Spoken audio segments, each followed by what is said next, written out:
kita itu sebetulnya lebih mudah untuk membesarkan ruang daripada mengecilkannya ketika kita di fase awal ya. Ya. Tapi ketika kita sudah mengalaminya, sebetulnya kita bisa mengoreksi itu. Sebenarnya semakin luas pemikiran kita, ruang yang kita perlukan harusnya semakin kecil. Karena semakin banyak ruangku, semakin banyak aktivitas yang aku harus afford kan itu. Tapi semakin orang itu sudah semakin luas pemikirannya, dia akan pemikiran semakin fokus. Iya, betul. Dan dia akan merasa bahwa dia benar-benar tahu apa yang harus aku lakukan menjelang hidupku yang semakin singkat ini. Semakin luas cara orang berpikir. Kadang-kadang dia cuma perlu untuk duduk lalu baca buku. Iya. Dan dia nggak perlu yang lain. Sementara kita sekarang kan banyak gaya.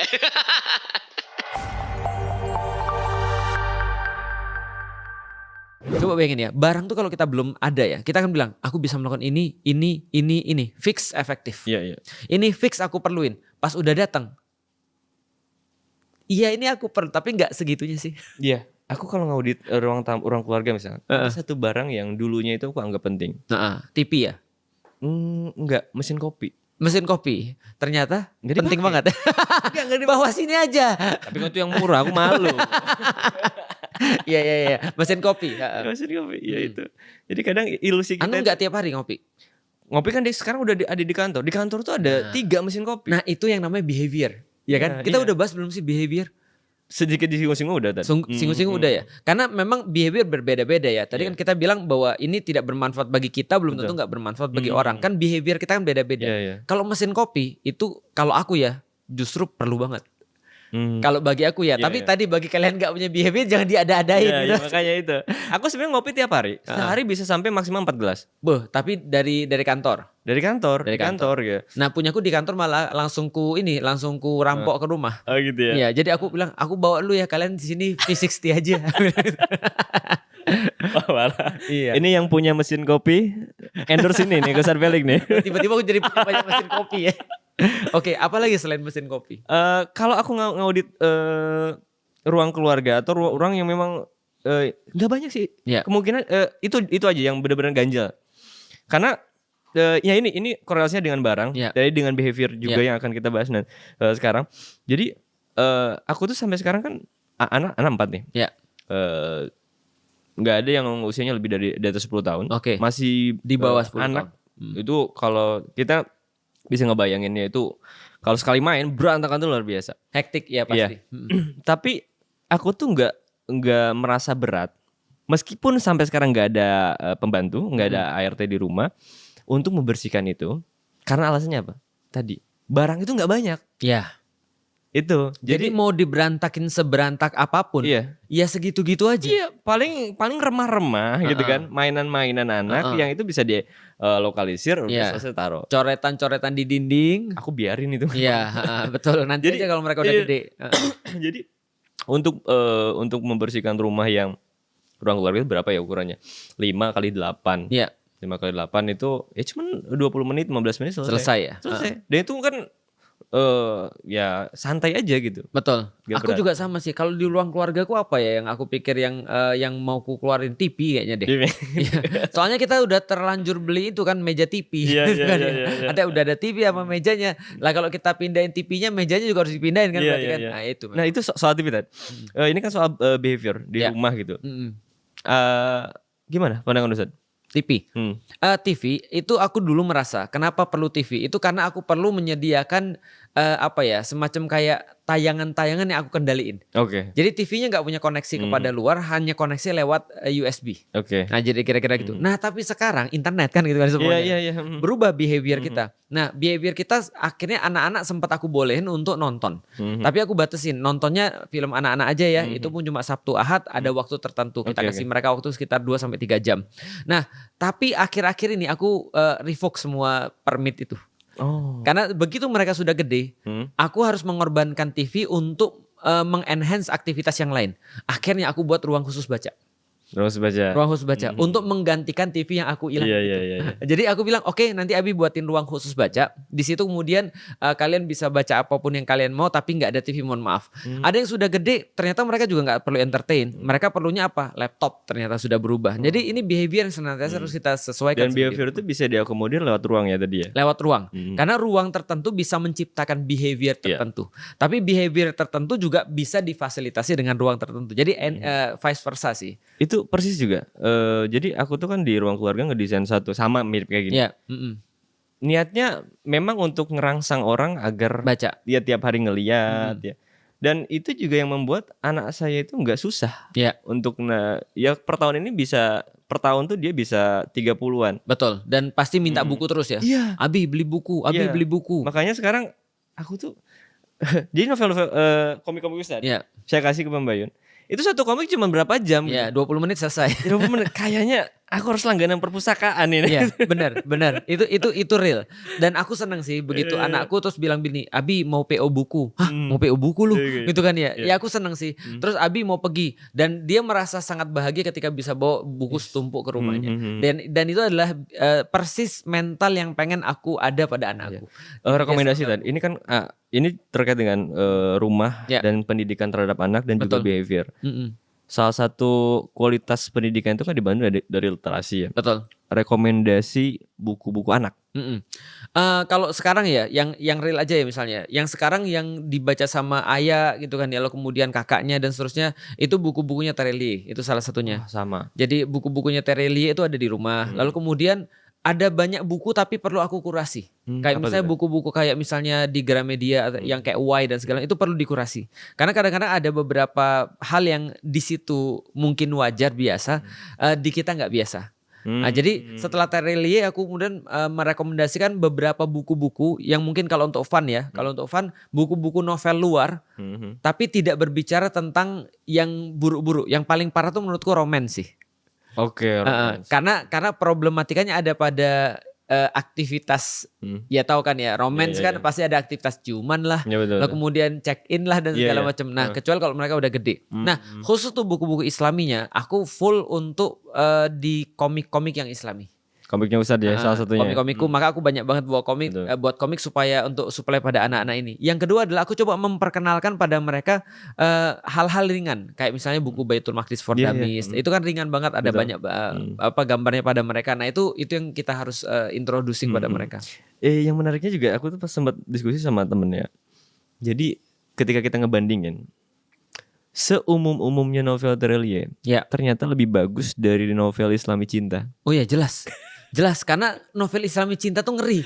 Apalagi sekarang kalau mereka udah gede, mereka bisa mengakses Wattpad dan segala macam. Iya. Bisa mengakses yang lain-lain yang kita kadang-kadang nggak ngerti banget seperti apa. Nah, makanya itulah pentingnya untuk memberikan tanggung jawab pada diri mereka, responsibility. Nah, ini semua bisa difasilitasi lewat ruang. Makanya sebenarnya gini, kalau menurutku ya, kalau yang menjadi saranku pada orang-orang yang buat rumah, tadi kan kita udah bahas banget dari kemarin-kemarin tentang bagaimana tenang di rumah. Nah, salah satunya ruang-ruang apa sih yang worth it kalau di dalam keluargaku ya? Ruang-ruang worth it di dalam keluargaku yang pertama adalah ruang keluarga.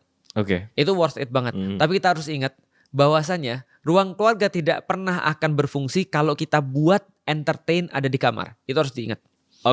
Maka betul. Itu juga kita harus perhatikan kalau kita sudah bicara ruang dan barang gitu kan. Maka barang-barang untuk aktivitas yang sudah kita pilih tadi itu harus ditempatkan pada ruang yang benar. Jadi barang itu terkait dengan ruang gitu kan. Karena kalau barangnya benar, ruangnya salah, nggak jalan juga. Itu dia. Benar. Iya kan. Nah, tapi kalau barang-barangnya benar, misalnya contoh ya kita taruh misalnya laptop, kita taruh buku dan segala di ruang keluarga yang kayak antum ada mix, berarti itu mix usage ya. Campur. Semuanya ngumpul di situ. Ya, ruang fungsional lah ya. Nah, jadi kira-kira itu semua di situ. Nah, itu jadi sesuatu yang baik. Tapi kalau misalnya contoh ya, mohon maaf ya, Anda taruh TV udah di kamar. Lalu Anda taruh misalnya bahkan kulkas di kamar atau dispenser di kamar ya. Kalau dispenser aku di kamar tuh. Itu kan kamar orang tua kan. Di kamar anak. Karena aku tuh punya kebiasaan anak itu jarang minum. Oh. Jadi aku taruh di situ. Luar biasa lu taruh di dispenser di kamar. Nah, tapi intinya ya, jangan sampai itu kemudian mengurangi aktivitas mereka. Betul. Karena nanti mereka jadi makan di kamar. Iya, kalau Nah, makan itu nggak boleh. aku nggak suka ketika ada orang buat ruang, dia semua mencukupi semuanya di kamar anaknya, terus dia nanya, "Kenapa kamu jarang keluar kamar?" Lah gimana ya, lu yang nyediain semua itu.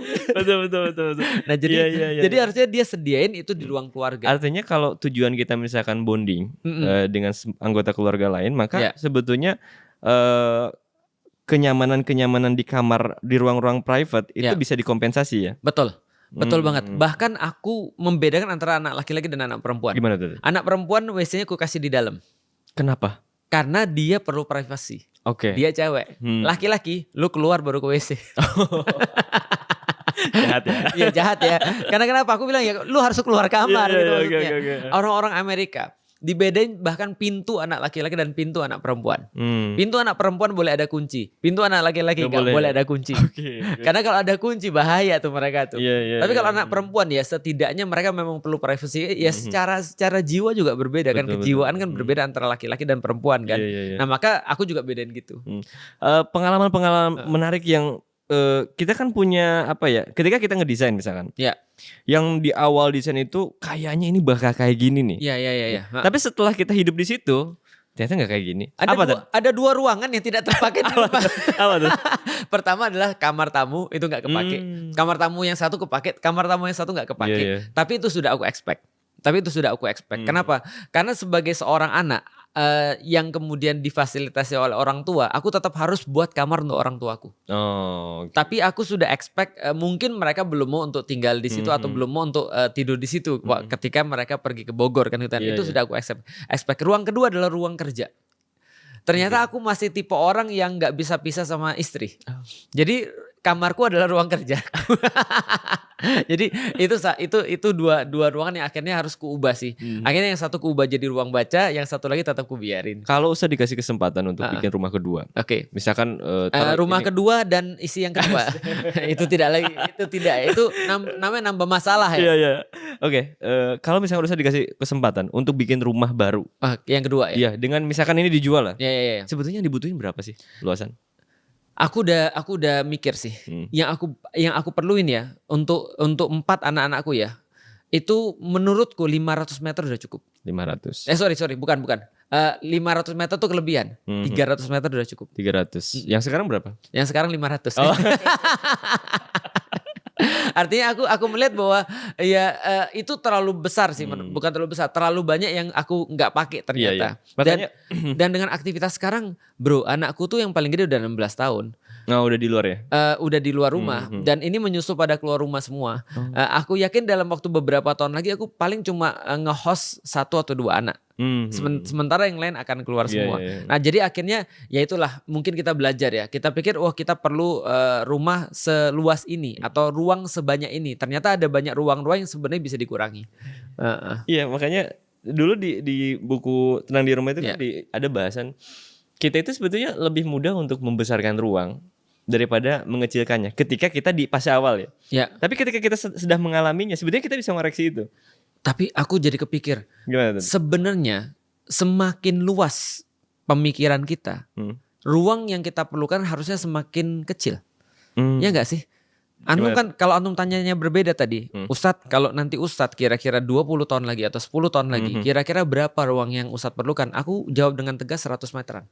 100. Karena aku cuma sama istriku. Oh iya. Karena semakin banyak ruangku, semakin banyak aktivitas yang aku harus afford kan itu. Tapi semakin orang itu sudah semakin luas pemikirannya, dia akan pemikirannya semakin fokus. Iya betul. Dan dia akan merasa bahwa dia benar-benar tahu apa yang harus aku lakukan menjelang kemudian kematianku atau menjelang hidupku yang semakin singkat ini. Jadi artinya menurutku ya, dan aku menyaksikan bahwa semakin luas cara orang berpikir. Kadang-kadang dia cuma perlu untuk duduk lalu baca buku. Iya. Dan dia nggak perlu yang lain gitu. Sementara kita sekarang kan banyak gaya. Iya. Dalam sih itu. Iya. Kalau antum kira-kira berapa yang antum perluin? Kalau sekarang itu dengan 4 anak. Iya. Luasan rumahku 180. Dan aku bisa kecilin. Kolamnya hilang ya. Ini kecil lagi. Iya. Jadi aku tuh seneng banget lihat tiny house ya. Yeah. Ternyata orang bisa Survive. survive dengan 2 anak bahkan di ruangan yang cuma 6 kali 2,5. Ya. 6 kali 2,5. Dan ternyata kunci utamanya itu ada di pertama penataan Ya. aktivitas behavior kita layout. Yang kedua barang-barang. Betul, barang-barang. Karena tempat yang pas atau tempat yang terbatas itu tidak mungkin akan di hoarding sama barang yang banyak. Iya, betul. Jadi batasin dulu wadahnya ya, supaya yang kita mau bawa ke rumah juga terbatas. Betul. Gitu. Kayaknya kalau aku dikasih nanti misalkan kalau masa tua, aku tuh pengen hidup di ruangan yang 50 meter, tapi pemandangannya tuh yang luas banget gitu. Oh, Nah, itu. itu kayaknya maruk antum ya. Jadi semuanya punya antum, tapi antum cuma 50 ya. Iya, bagus itu. Seru kayaknya ya. Iya. Kalau gitu yang tanahnya punya aku aja. Terus aku ngeliat rumah antum yang 50. Enggak sih, kalau aku sih berpikir benar-benar, karena aku dulu pernah tinggal ketika sudah punya 4 anak. Aku pernah tinggal di satu rumah yang 150 meter di Jakarta back then. 150 meter, anakku 4. Aku sudah pernah tinggal di situ. Salah satu yang aku syukuri ketika misalnya punya rumah yang luas itu adalah karena kita tuh bisa untuk aktivitas-aktivitas tuh bisa lebih private dan seterusnya. Tapi ya tadi sebenarnya kalau kita di masa tua sebenarnya kita memang lebih perlu untuk ruangan-ruangan yang benar-benar kita fokuskan, karena hidup kita juga bertambah simpel sebenarnya. Hidup itu tidak akan bertambah rumit ketika Anda sudah menua, tapi hidup akan bertambah simpel. Maka ruang-ruang yang diperlukan akan semakin kecil juga. Menarik. Lalu pernah nggak sih ngerasa ketika Ustadz punya ruangan ini dan tidak ada ruangan ini, itu berpengaruh pada behavior kehidupan sehari-hari? Ada nggak? Banget. Contoh ya, kenapa aku bilang bahwasanya aku tuh ternyata masih orang yang lama, nggak seperti orang yang baru seperti aku desain. Jadi desainku ada ruang kerja, dan ruang kerja itu terpisah 1 lantai daripada kamarku. Oh ya, di lantai 3 ya? Ternyata aku nggak bisa untuk afford behavior itu, walaupun aku pikir aku bisa. Karena kenapa? Karena aku tipe yang harus tenang. Jadi ketika aku di situ, aku lihat istriku di situ, aku bisa kendalin segala macam, aku merasa tenang, aku bisa kerja. Nah, maka aku harus mindahin tempat kerjaku ke lantai 2. Tempat aku tinggal. Nah, setelah aku pindahin ke lantai 2, tapi bukan di kamar, masih nggak tenang. Kenapa tuh? Nggak tahu, nggak ngeliat istriku nggak tenang itu. Lalu kemudian ketika aku pindah ke kamar, aku jadi tenang. Ya berarti itu memang behaviornya selama ini aku buat, dan nggak semudah itu untuk diubah gitu maksudnya. Artinya aku tetap harus nulis dari situ, aku tetap harus buat materi dari situ, dan melakukan aktivitas paling banyak ya dari situ juga. Nah, jadi artinya apakah ruang itu mempengaruhi behavior? Sangat. Karena ruang itu menurutku kalau memang tepat itu akan menciptakan behavior yang baru. Misalnya contoh ya, kayak aku coba untuk buat rak-rak buku di setiap kamar. Meskipun rak buku yang besar itu ada di sini misalnya, atau ada di satu tempat, tapi aku tetap buat rak-rak buku di setiap kamar-kamar. Agar minimal ya mereka ngelihat ambil dan segala macam. Jadi di mana-mana kalau di rumahku tuh kita akan ngelihat banyak sekali rak-rak buku. Nah, itu mempengaruhi behavior juga. Sangat-sangat. Kalau bicara ruang behavior dan satu pemaknaan yang lebih mendalam, Ustadz kan sering ke Nabawi ya. Nabawi. Kita ngelihat layout rumah Rasul. Ya. Itu kan sebetulnya setiap cuma kamar sama ruang yang lain. Dalam sudut pandang Ustadz, apa sih yang paling menarik dari rumah Rasul dan juga behavior yang dia bangun? Yang pertama adalah yang Rasul jadiin sebagai tempat paling luas, itu adalah tempat ibadah. Artinya tempat ibadah private ya tentu saja ya. Tapi yang menurutku yang lebih keren lagi bukan hanya itu. Tapi menurutku yang paling keren adalah apa? Beliau benar-benar menjadikan rumah itu sebagai rumah. Tapi kerjanya di tempat yang lain. Di mana kalau aktivitas Rasulullah itu yang aku pahami ya, itu beliau cuma ke rumah untuk istirahat. Rumah sebagai rumah, dan aktivitas-aktivitas dengan orang-orang circle pertamanya. Tapi aktivitas-aktivitas yang lainnya itu Rasul buat di masjid. Makanya itu yang coba kutiru kan ya. Dan aku rasa wishlist semua orang yang bekerja sih, rumah itu harusnya sangat dekat dengan tempat aktivitas. Tapi kalau dalam kapitalis kan nggak seperti itu. Dalam kapitalis kebanyakan agar kamu itu ketika kerja gak usah mikirin rumah. Supaya kerjamu tuh fokus, maka kerja rumah-rumah. Iya, iya, iya, Maka betul. carilah rumah yang kamu tuh agak jauh pergi ke kerja supaya kamu nggak mikirin balik Iya, lagi. iya, iya. Rasulullah tidak. Yang Rasul atur bukan hanya ruangnya tapi mentalnya beliau. Karena mentalnya beliau adalah hidupnya itu untuk Islam. Hidupnya itu untuk aktivitas-aktivitas yang menjadi tujuannya. Maka dia sampai ke rumah cuma istirahat dan memastikan bahwasanya di rumah ini menjadi sebuah tempat yang bisa recharge. Oh. Tapi kemudian ketika dia tiap hari aktivitas keluar. Jadi kalau gampanganku Rasul tuh mungkin mencontohkan gini ya, selain daripada tempat yang paling luas di rumah Rasul adalah tempat ibadah, lalu kemudian dia mencontohkan seolah seperti ini, buatlah rumahmu nyaman, tapi jangan sampai terlalu nyaman sehingga kamu nggak mau ninggalin rumah. Oke, ajib. Karena ruang itu bukan hanya ruang istirahat, tapi ada ruang yang merupakan ruang utama yang menjadi sebagai tempatmu bertanggung jawab di dunia. Bagiku ya ini. Studio ini menjadi tanggung jawabku gitu maksudnya. Sehingga aku harus buat gimana cara agar aku nggak terlalu nyaman di rumah sehingga aku tetap harus ke sini. Ya minimal kan kalau ada orang aktivitas ini aku bisa lihat ada orang nih gitu misalnya. Sini gitu misalnya gitu kan. Atau ketika kita ada aktivitas kita punya alasan yang lebih sedikit untuk tidak pergi ke situ. Untuk tidak pergi ke situ. Tidak. Jadi harus ada pemaksa orang. Iya betul. Ya, dan itu juga berhubungan dengan ruang dan behavior ya. Karena kita nggak ada yang kita bisa bahas dalam rumahnya Rasulullah. Coba antum bayangin, kalau misalnya kita sekarang sudah punya ruang keluarga atau punya ruang ini dan ruang itu, Rasulullah cuma sepeta itu. Sekamar ya? Satu kamar. Dan yang memisahkan yang terpisah kuliah cuma kamar sama ruangan yang lain. WC kan di luar juga. Tapi Rasul kayaknya memang nggak perlu banyak aktivitas sih. Ya makan dia di situ. Betul. Lalu kemudian tidur bersama dengan istrinya. Hadis-hadis yang kita dapat ketika di ruangan itu pula Rasulullah sholat sampai harus mindahin kakinya Bunda Aisyah gitu kan ya. Lah berarti kita nggak pernah lihat ada aktivitas Rasulullah entertainment di rumah kayak kita gitu ya. Aduh, kayaknya ya kalau ya itulah memang bedanya ya. Cuman kita memang harus mencontoh dari Rasulnya apa? Beliau fokus pada kerja beliau apa? Dan menjadikan kerja itu benar-benar dekat dengan rumahnya. Iya ya, bukan disibukkan dengan barang-barang yang gak penting. Ya. Kayaknya barang-barang Rasul apa ya? Panahan. Kalau aku lihat replika di rumah Rasul itu kan ada kendi. Iya, kendi untuk minum sama untuk mandi gitu kan. Iya, terus ada panahan. Panah beliau punya 6. Iya. Di string 1 setiap malam. Pedang sama dipan dari pelepah kurma. Baju. Baju pun nggak banyak. Iya. Nah cuma itu aja tuh. Iya benar. Aku lihat di replika replika rumahnya para sahabat itu yang paling besar rumahnya Abu Bakar.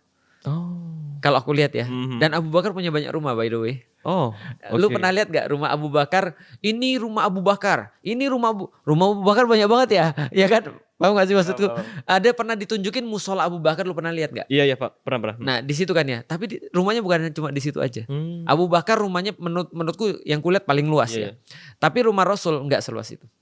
Problem kita hari ini bukan problem kesusahan. Buktinya kita bisa mendapatkan apapun. Problem kita itu problem eksistensi. Berarti ini masalah eksistensi kan masalah ruh, bukan masalah barang. Betul. Artinya barang-barang sebanyak apapun tidak akan bisa menghasilkan eksistensinya sebenarnya. Jadi harusnya dia nyari eksistensinya dulu, baru dia bahas barang, baru dia bahas ruang kan gitu kan ya. Karena pada zaman sekarang manusia-manusia ini terlalu tadi. Dia lupa dengan eksistensinya sendiri sebenarnya.